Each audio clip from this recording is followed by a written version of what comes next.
Welcome to Digital Debates. In the United States of America, we have the freedom of speech and the freedom of expression, and we are about to express ourselves in the form of debate. Today, it's a classic, Family Guy or South Park. We're going to find out finally, once and for all, which cartoon is America's favorite. Well, Dr. B, it's me, it's that R to the B to the V, Richard Bronson Vickery, marketer extraordinaire, CBO chief brand officer. And I got to tell you, though, coming into this one and really diving just a little bit deeper into the Family Guy and really what that truly embodies, this is going to be the easiest sell I've ever had. My name is Matthew Schaffer. I am the host of The Most Lives on the West Coast, your boy, MSG. I host a podcast called Suck My Balls. It's a South Park review each and every week. I analyze and break down South Park episodes from beginning to end. So I'll let the South Park work do all the talking for me today here, Dr. Ted. Before we get into it, don't forget that Digital Debates is brought to you by our wonderful sponsors.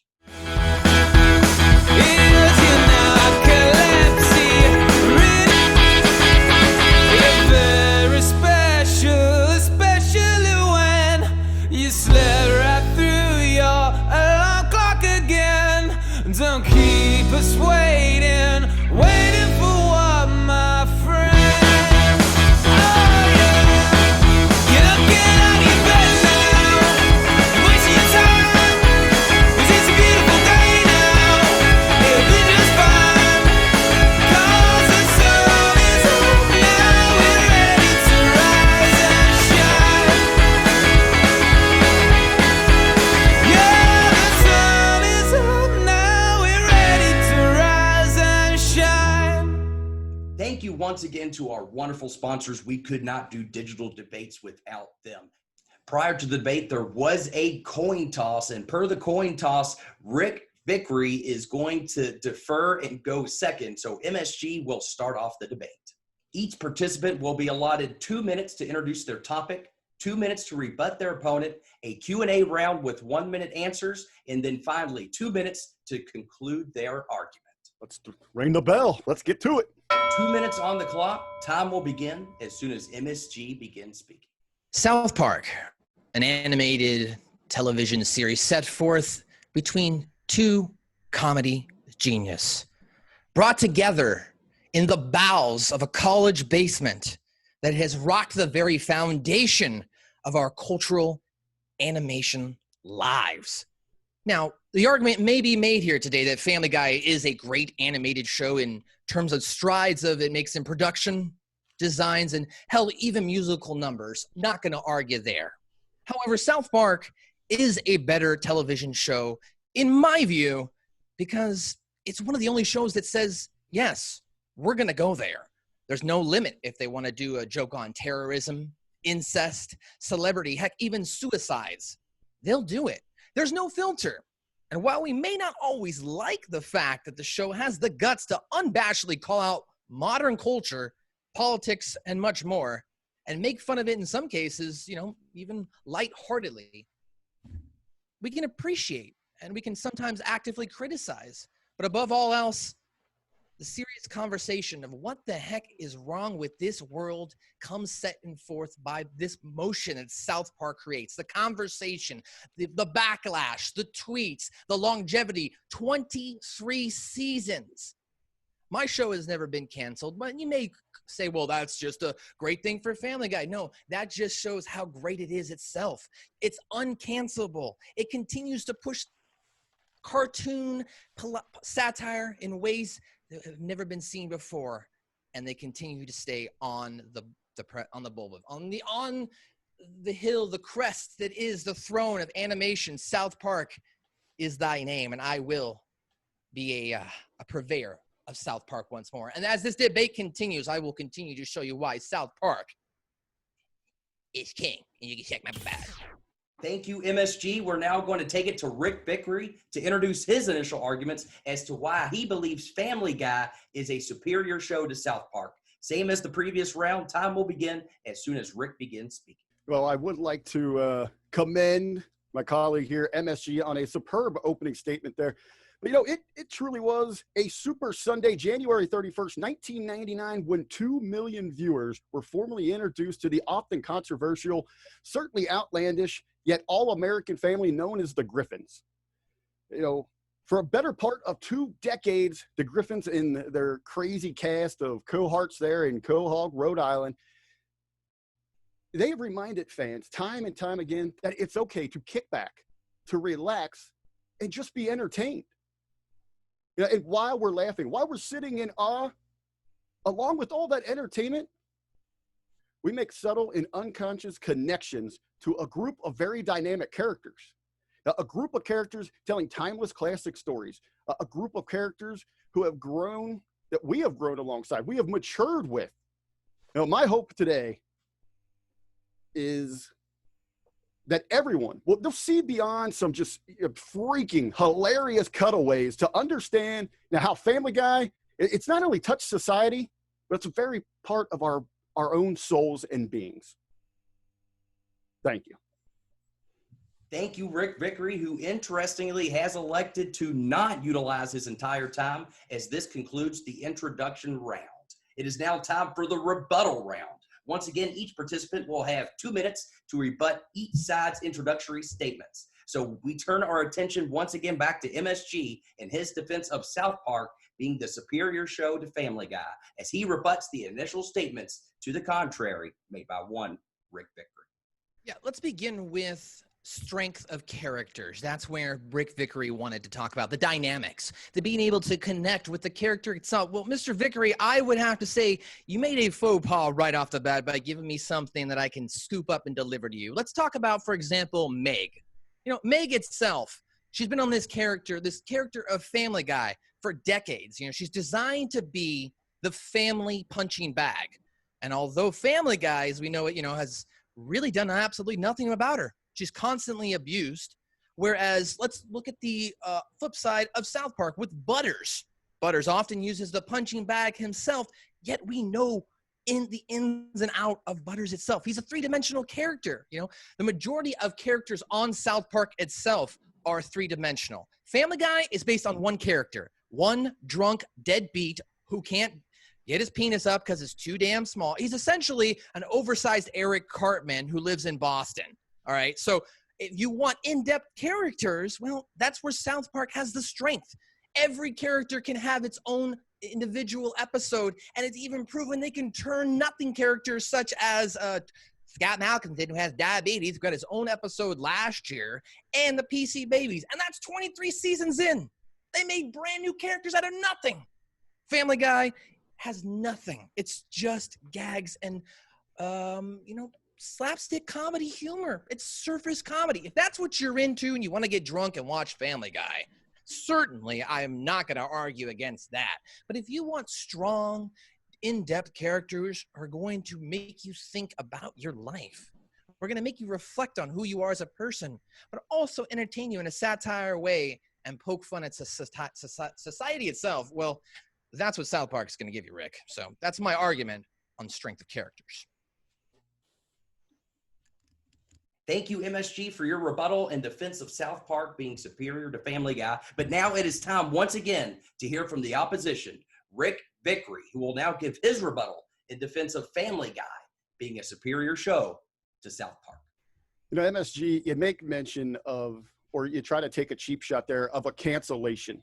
And yes, there is no denying that they were moved from Fox and sold off to Adult Swim, a pivot of the Cartoon Network. And you make it as if that is really some kind of fault of the product itself or its creators, when really that is more turmoil and a lack of direction within Fox itself. I think more that it speaks to of what Family Guy has done when it comes to the longevity and how it has helped elevate both of those brands, especially a major, big-time, big league network like Fox, where they have steadily maintained their popularity and strength amongst all of their incredible programming. Now, on the point of characters here, You're all right. There is a diverse world within South Park, but they all seem to be one-dimensional with very little growth from their introduction. To this very day, outside of very early on in the series, we still have pretty much the exact same Eric Cartman. Where on the other hand, you mentioned Meg, so I will point to Meg here. You talk about a girl who absolutely embodies that struggling, that lost, confused girl that in most cases, would be very suicidal, that would want to lash out the side, but we see Meg persevere. We see her work through these hardships. Even when it seems her own family has completely abandoned her, she still thrives to be the best possible being that she actually can be. It is those subconscious and those subtle messages that the characters in Family Guy will deliver with you. You see it across the board, even inside, as you call it, the mainstay, the sole focal point, which is not true in Peter. You see him learn and evolve as a father.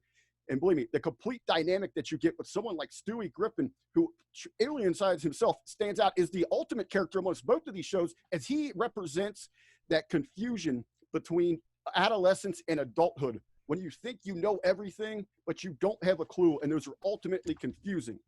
It is Family Guy, indeed, who doesn't need to be so brash and forward and beat you over the head with it, but they can let you just enjoy the show, but grow with their characters. Thank you once again, Rick Vickery, as we conclude the rebuttal round and now enter the question and answer round. Both participants will alternate taking the opportunity to answer questions which are unknown to the participants, at which time they will have 1 minute to answer the question. The round will conclude when the participants get the opportunity to ask each other a single question at the end of the round. We're going to kick off the first question to MSG in his defense of South Park.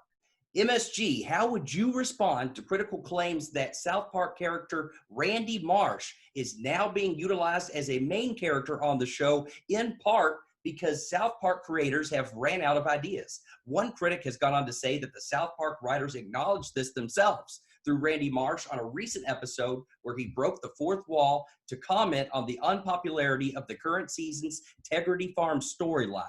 With the writers seemingly acknowledging the show's unpopularity and lack of creative ideas, how can you propose South Park to be the superior show to Family Guy? Well, my criticism to that would be to Ted is, well, those individuals are not understanding the evolution of South Park itself.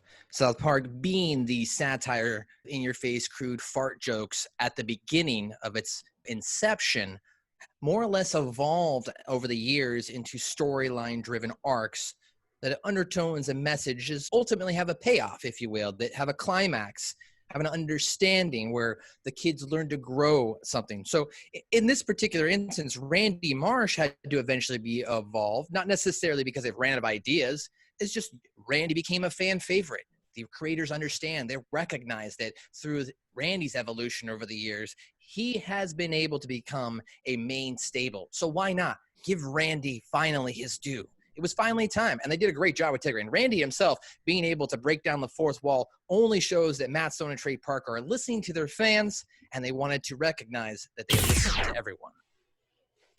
Thank you for your answer, MSG. As we turn our attention now back to Rick Vickery. Rick, one of the gold standard websites for critical TV and movie reviews is Rotten Tomatoes, as it aggregates reviews from professional critics. When comparing the number of critics who took the time to professionally review both South Park and Family Guy, it shows that far more professional critics were willing to sit down to watch and review South Park episodes as opposed to Family Guy.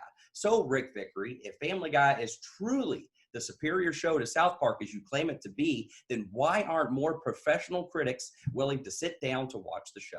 I think, when we look at the entirety of what Rotten Tomatoes is represented by, it is an elitist group, and that is your traditional South Park fan base, that they do want to seek out those venues to share their thoughts upon this, because it is credit there. They do want to drive that reaction, where in turn, as in my opening statements, one of the points I really wanted to stress here, what Family Guy hones home is that it is okay to sit back, relax, kind of just let yourself go inside of that moment. It's okay to laugh, to live, to love, whatever that might be. And then it sets to that subconscious, and then you actually take that out into the real world. You can take that out, not into the world, the internet make-believe where you have all these different reactions to something along those lines. You carry what you gather from Family Guy with you.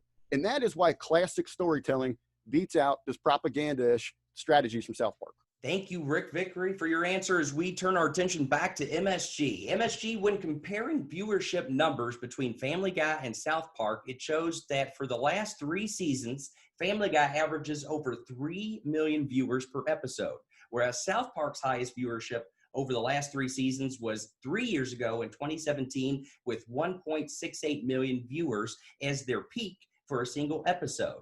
South Park only cracked 1 million viewers once the following season and has not seen over 1 million views for any individual episode since that time.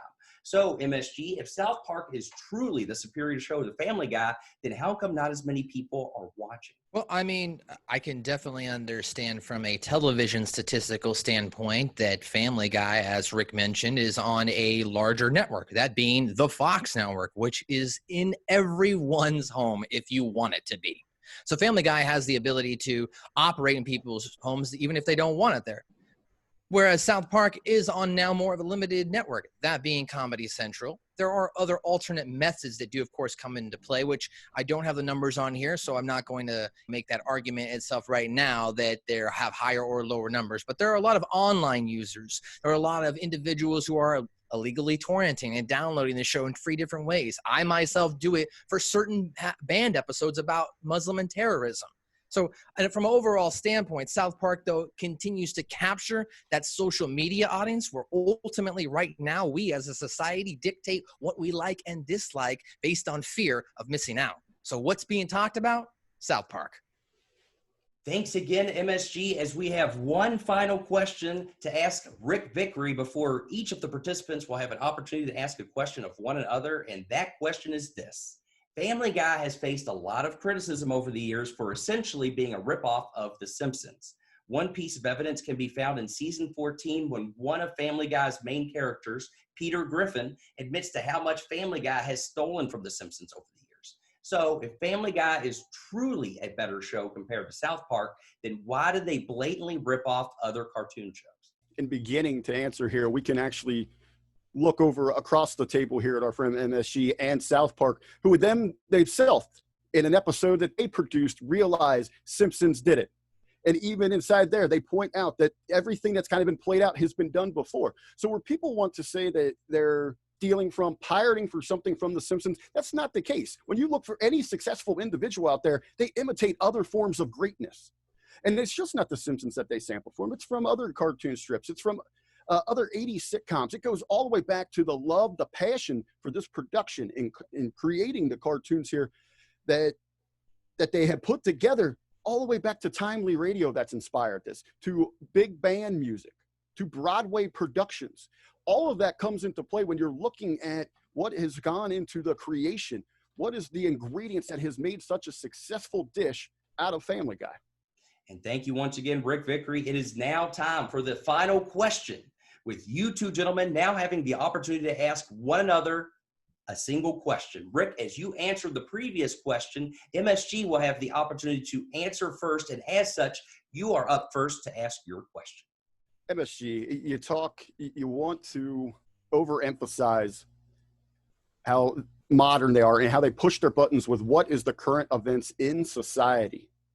I also ultimately want to ask you, with so much praise that you're giving here, you yourself have to see these negative effects that it implies to if it is different. And just because they attack everyone doesn't make it right. I mean, what does overall this is when, just recently they're completely mocking school shootings, a very, very serious issue inside of our society. Instead of actually talking about solutions, they have people turning a cheek at this. MSG, how do you defend these negative connotations that we are getting across our entire society from South Park?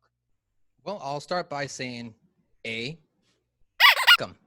look, we live in a society right now where everyone is on pins and needles and they don't want to have conversations and discussions. South Park is willing to push the boundaries of your mind and the thought itself.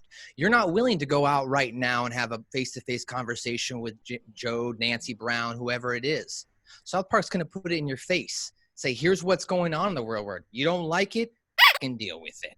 So That's my rebuttal to you on that regard, as far as the defense itself on why they do, why they continue to push the boundaries. Okay. They continue to create stories that make you talk about it, that get the reactions, that have long lasting impressions, to the point where Mothers Against South Park groups are created, where people are actively seeking to get South Park off the air, because South Park has transcended generations over the last decades to implement itself as the one show itself that's not willing to say no, is willing to say yes, and at the end says, "Say my vows." Thank you, MSG, for your answer. But now it is your turn to ask the question to one Rick Vickery, to challenge his belief that Family Guy is a superior show to South Park. MSG, your question. Yeah, I was actually going to serve it up easy. I want to be nice here. Rick, tell me your favorite episode of Family Guy. What was the underlying tone of it, and what was the overall impression it had on you as a person? Very, very good question. I actually hope that this was going to be actually lobbed at me. So I appreciate the effort there. This is actually a multi-part. As I talk about that tremendous character development, and especially inside of Stewie, where we do see that struggle between an adolescent dealing with that, moving into adult, and dealing with all the issues that kind of come full center here. And this is the episodes where we see the passing of Brian, where he is killed in a tragic car accident. And you kind of see the family beginning to try to move away from that. But all the struggles and tribulations that Stewie has to go through to kind of cope with the new family pet, making that connection, and then even in his own way, if he could warp time, if he could go back and change different things to prevent that, to bring Brian back in his life, the extreme lengths that he would go to. And what's that? I mean, you have all the comedy included that lets you with the cutaways there, but that ultimate message that they hammer home, you know, it truly is of a telling of letting one part of your life go, moving to another, but never truly being able to fully cope with outside of that. Rick, you came very close to having the mute button hit on you, as you did go over time there, but you did manage to finish your point just in time. And as we move toward the final round of the debate, each participant will have 2 minutes to conclude their final thoughts of the debate and take their last opportunity to sway the audience to their side. MSG is up first to give his final conclusion as to why South Park is a superior show to Family Guy. Let's start with some of those gags. You know, Family Guy just ultimately, at the end of the day, the core point of its show is dumb gags. They have nothing to do with the plot or the story. South Park, on the other hand, is clever. Everything makes sense. It doesn't use cheap jokes. Now, despite South Park being an appropriate show, just like Family Guy, the characters from South Park have more depth and personality. Unlike the characters, personalities from Family Guys are more negative and have limited redeeming qualities to them. Family Guy's jokes go on for painfully long at certain times. You know, men grunting with newspapers for 3 minutes long. Really? That's how much time you need to try and get over a joke? No, they didn't land. Move on. I'm in pain as well watching this.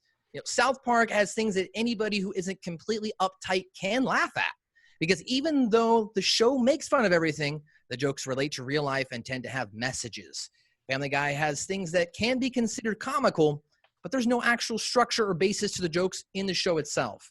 Just random stuff to get a laugh or two. Now, the whole show hinges, of course, like I said, on 1 or 2 characters in Family Guy, whereas South Park has proven time and time again, year after year, that they can create a story and personality to any character they feel need fit.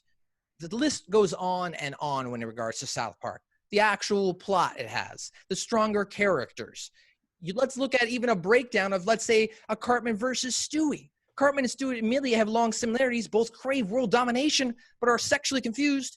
They're both hilarious. Again, Stewie's character alters a lot of time based on what's considered funny, whereas Cartman will just always be Cartman. He doesn't need to relive anything. Stewie constantly tries to make himself into something he's not, because he can't accept who he is, because he can't accept the fact that he'll never be as great as Cartman. South Park has a stronger message. I hope I delivered a stronger message to you. The Family Guy can shut out. Take my bath.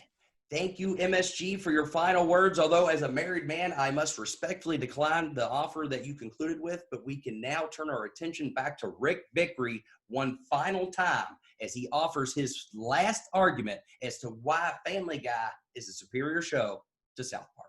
Well, throughout this great debate, one of the confusions that's been a consistent with MSG is when it comes to character development, and he talks about how widespread it is. I really want to define the difference between inclusion and opposed to evolution. Just because you're adding more people doesn't mean you're adding complexity or layers to your storytelling. And as most people that attack Family Guy, they quickly point to the cutaway gags. No, in reality, those are just side devices as an acknowledgement. As we're talking about sampling greatness from classic cartooning to comic strip days. That's what those are there for. Yeah, a lot of people don't know Family Guy originally was intended to be a part of Mad Television. So we would have had those quick storylines throughout their programming. But ultimately, when you get down to each and every program, season, story arc, whatever it might be, you have classic, fit in any era of time that can tell traditional down to earth stories that relate to individuals. You have multi-layered characters that are relatable to everyday individuals outside of simply pushing a political agenda of two to put out here, two very bitter and lashing outward at society creators of South Park. Now, I would say, I would like to thank both of you gentlemen for this tremendous opportunity. To my colleague, MSG, I probably only begin to understand the extreme pressures that you must be under entering this debate forum. I mean, you have South Park embedded in you. You're co-creator, co-host of the Suck My Balls podcast. I mean, going into this thing, you have everything to defend, everything to lose here. I mean, you had to be as nervous as a sexually deprived Mr. Garrison returning home to Arkansas to see his father for the first time in 23 years, simply looking to have it handed to you.